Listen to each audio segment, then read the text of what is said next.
I want to read something real quick. And it's 1 Corinthians 7 3 through 5. And it says, the husband should fulfill his marital duties to his wife, and likewise the wife to her husband. The wife does not have authority over her own body, but yields it to her husband.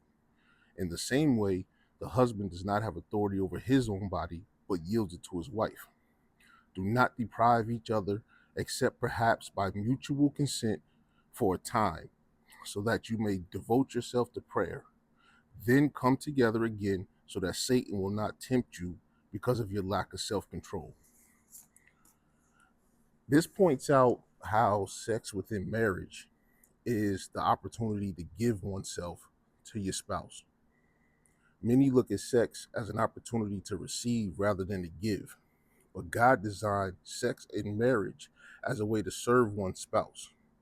And I say that to say this, it gets difficult in marriage, especially when you have kids or you have just other obligations, you work a lot, stuff like that. So it gets difficult to be intimate, or the intimacy kind of, dies down, or it starts to dissipate.